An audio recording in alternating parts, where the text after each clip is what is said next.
everybody, Christina from Christina's Tupperware here. Today we are going to give you a little demonstration on our pressure cooker, and we are doing a build your own soup. So I'm super excited and hope that you can follow along and maybe try this recipe on your own. Okay, so the first thing I want to do today is I want to go through some of the safety features of our pressure cooker and explain to you why our Tupperware pressure cooker is the best one on the market and super safe to use. So with our Tupperware pressure cooker, first of all, it is backed by our lifetime guarantee, so that's a super big plus.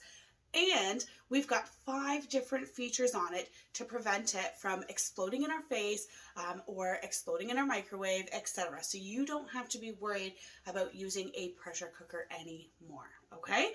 Now, one of the wonderful features is, first of all, we've got a pressure release valve right here. So in the event that it pressurizes excessively, all the excess pressure will release from this designated valve right here. Now we also have our pressure indicator. So as this pressurizes, the indicator will go up so that you know that it has pressurized correctly. And when it is up and is full of pressure, please do not attempt to open this pressure cooker until that indicator is all the way down, sitting to the bottom. Now another safety feature is our lock here. So it is not a handle. A lot of people think it's a handle. It is not. It's actually an extra safety lock, which also features another valve here, which will release as well should it overpressurize. So this will pop up to allow the excess pressure to release from that little valve as well. Now, another feature as well is on the inside of our pressure cooker, there is a gasket seal on the inside. Now, this is actually designed to collapse into the bottom of your pressure cooker should any of the other features not function properly and it overpressurize. So again, there's a variety of different features on here to prevent any kind of dangerous bursting or anything like that, and you can be assured that it is completely safe to use in your microwave. And the best part is you can cook meals in 30 minutes or less. And I'm going to show you one of those meals today. Now the base here of your pressure cooker does have a minimum and a maximum line, so it's very hard to see. So on the inside, see if I can get it there, it's not going to show. There is a minimum and a max, so you can kind of see the max here. So rule of thumb with a pressure cooker is that your ingredients are always covered in liquid, okay? So that's how you're going to be able to cook, because with pressurized cooking, you need liquids in there covering your foods. Now, what's great about that, guys, is it's great for anything that you would cook in your slow cooker, stews, roasts, soups, chilies, that kind of stuff. There is a ton of different recipes that are available on different various Facebook groups for Tupperware recipes, as well as on Pinterest, Google, and anywhere else really. So it's amazing. You can always search up pressure cooker recipes from Tupperware. Now also, it is all plastic, but underneath this plastic shield, it actually has stainless steel on the inside, okay? So this is just a little feature that Tupperware has with our pressure cooker, and what that does is it actually converts the microwaves to create the pressure, which then builds up and cooks your food. Now, one of the best things about pressure cooking, guys, is that it actually retains most of the nutrients in your foods. It'll retain the colors, it'll retain the nutrients. It's a much healthier way of eating your food. So if you're very conscious of the different nutrients in your foods and making sure that you are getting them, you definitely want to look into pressure cooking, as it is a much healthier cooking option. And with our Tupperware microwave pressure cooker, it makes cooking simple and easy in under 30 minutes. Okay, so now we're ready to begin our soup. So as I mentioned before, we are making a build your own soup, and I will post the recipe in the comments below so that way you can make your own build a soup, which is super fantastic. So what we're going to do is, first of all, the first thing you do is add your protein. So this could be beef, it could be beans, chicken, shredded meat, shrimp or seafood, lentils, ham, turkey, tofu, ground beef, or turkey, chicken, pork. Okay, so lots of different options here. So I chose chicken. We are going to do chicken noodle soup today. So I've already pre-cut and weighed. Now they ask you for 1 pound. I personally don't have a kitchen scale, so I just kind of eyeballed it, but that's what we're going with. So raw chicken cubed up, we're going to add that to the bottom of our pressure cooker. Excellent. Now the second ingredient is add a whole grain. So this can be brown rice, it could be wheat, pasta, ziti, mostaccioli, quinoa, bulgur, wheat barley, ditalini. So lots of different options there. They're asking you to add 1 to 2 cups. Now I'm feeding a family of 5, so I'm going to go ahead and do the bigger size of 2 cups. It all really depends on how much noodle you want in there and how many people you're feeding.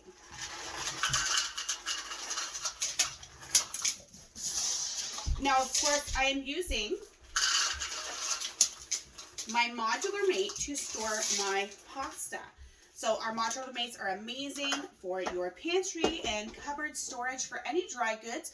Rule of thumb in my home is if it is not a liquid and not in a can, it goes in our modular mate. So this can include things like your cookies, your crackers, your rice, your sugars, your flours, school snacks, right? So anything really that goes in your cupboard, I ditch those plastics, the disposables, and I put them all into my handy dandy modular mates.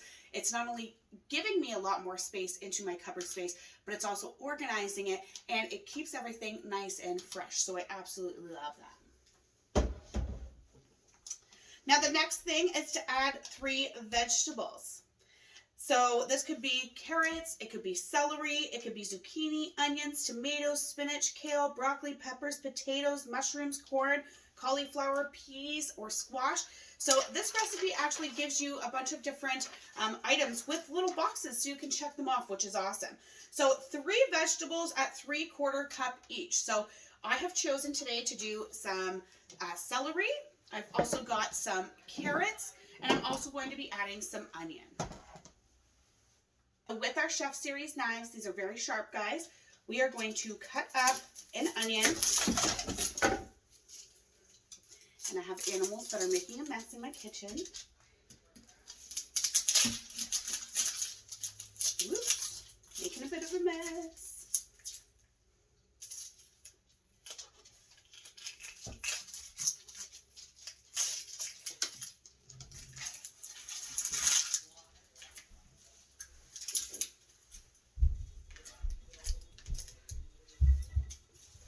And I'm actually going to cut it in quarters. Now, because I don't like chopping vegetables by hand, I myself suffer from fibromyalgia, so sometimes it's just not beneficial for me to do it by hand. I like to use our supersonic chopper. This bad boy is absolutely amazing. It will cut up anything and everything I put into it. It does feature a couple of different attachments. So we do have our paddle attachment, which is great for whipping, mixing, or blending. So things like your whipped cream, homemade mayonnaise, making different dips, or guacamole stuff. Lots of different things that you can use with our whipping attachment. But we also have our 3-blade attachment, which is super duper sharp, guys. So that's what we're going to use today, is our 3-blade attachment. I'm going to go ahead, I'm going to put in my onions in there. We just simply line it up. And this is all done with the pull of a string, which I absolutely love. So there's no power required. And I want them nice and fine because my children are not big fans of onions. So just those simple pulls. And look at how fine that chopped my onion. It's absolutely amazing. So now I'm going to take my handy dandy spatula and I am going to measure 3/4 of a cup of onions to put in.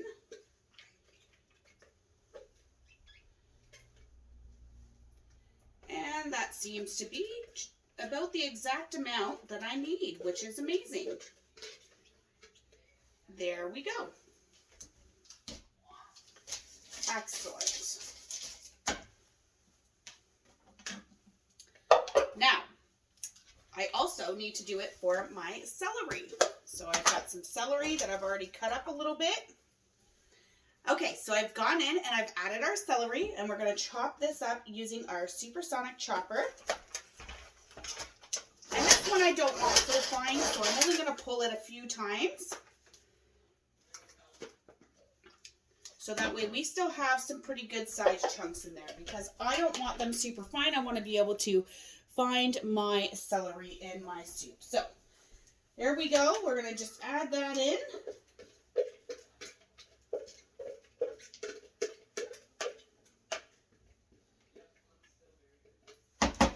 Excellent. Okay, and next we're going to do our carrots. So notice that I'm storing my produce in our Fridge Smart. So these are our produce savers. They're absolutely amazing. They actually maximize the lifespan of your produce up to 4 times longer than what they would typically last in your refrigerator. And it's all done with our special ventilation technology in the seal, which is a simple sliding tab and an easy to use chart on the front of our Fridge Smarts, which tells us exactly which ventilation setting to put them at. And the reason this works so well is because our produce actually breathes just like you and I do, but the difference is that they breathe at different rates. So we've got the low breathers, we've got the medium breathers, and we've got high breathing produce. And for this reason, our crisper drawers don't work, and this is why you need to be putting your produce in one of our Fridge Smarts to maximize those lifespans. Now I can tell you with carrots, I have never had carrots go bad in my Fridge Smarts. On a typical basis, my iceberg lettuce will last 3 to 4 weeks. My bell peppers will last 3 to 4 weeks. My broccoli lasts 6 weeks. My asparagus is about 3 to 4 weeks. My mushrooms are about 3 to 4 weeks. And my romaine lettuce, oh my goodness, guys, it can last over 8 weeks in these containers. These are the absolute bomb.com. I would totally recommend them. If you do not currently have Fridge Smarts, you are wasting money in places you do not need to. So, okay, I've gone ahead and I think I've put a little bit too much carrot in there, so I'm just going to take some out. And again, we're going to use our supersonic chopper to really make the chopping easier on me. Now with carrots, they're a little bit of a harder produce, so you really kind of got to give it a couple of good pulls. But again, I don't want it super finely chopped. And you know what? That is perfect. I'm going to come in and show you here in the camera. And look at that. Whoops, I'm dropping some out. Absolutely fantastic. Now, with the supersonic chopper, you may still find that you have a couple of pieces that are bigger. I just then go ahead, take my knife, and I just cut some of those chunks. Whoops. Because it's not going to get everything perfect. And I don't want my chunks to be perfect, to be honest. So it's okay that I have just a couple. My hands can deal with that. It's the bulk of the cutting of the carrots that I can't deal with. All right, so I think I've gotten all those big chunks. So what we're going to do is, again, we're going to fill our 3/4 cup. And I am just going to pour some into there. There we go. Put that in. And then we're going to give that a stir. So let's move this. I am making a mess, but that's okay. If you're not making a mess in the kitchen, you're not having fun. So now I'm going to just mix everything together. I'm going to stir it all. Get it all going so I can see what's going on. And we want to make sure that we're not going over the fill line. Okay. So the next thing we do is we need to add some flavor to taste. So what they ask you to do is they ask you to add some of your spices. So again, they've got some suggestions. You've got garlic, basil, lemon juice, parsley, oregano, rosemary, Italian seasoning, cilantro, pepper, chives, thyme, and sage. So what I've actually got is I've got a little bit of rosemary. So we're going to put a little bit of rosemary in, just a little bit. Again, this is just for flavoring. And I'm storing my bulk spices in our little snack cups because they are airtight, liquid tight. I've actually got some ground thyme. So again, I'm going to get one of my handy dandy measuring spoons out. And I'm just going to put just a little bit in there, not too much. There we go. And then I'm also going to incorporate some bay leaves because I love bay leaves in my soup. And that, of course, I've got stored in my modular. So we'll put 3 bay leaves in there. Perfect. So there is some of our flavor. Oh, and I forgot one. Sage, rosemary. Did I put the thyme in there? I can't remember if it was thyme or sage, but it's all good. No biggie. No, I didn't put the sage. So we're going to put a little bit of sage in there just because. There we go. Perfect. And store those back for later. Now, the last thing you want to do is you want to add stock to the fill line. So for this, I'm going to do chicken stock. So I've already got my stock pre-made here. I actually use the Epicure chicken stock spice to create my own. So again, we're going to fill this to the fill line. So we want to really make sure that we can see the max line. So now I'm just trying to find it. So I can find where it is. There it is. I see it. The lighting is not the best in my kitchen. And then we are going to pour until we reach the max line. Now, what happens if this goes past the max line, guys? It is going to boil basically over, and we do not want that to happen, okay? So that is a big, big no-no. That's a fact. Okay, so that is that. Then what we're going to do is we are going to close our pressure cooker. So we simply follow the arrow. There's an arrow on the seal and an arrow on the handle.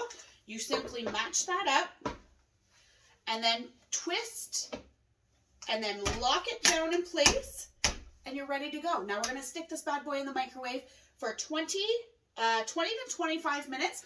And then when we pull it out, I will put the camera back on and you can see the end results.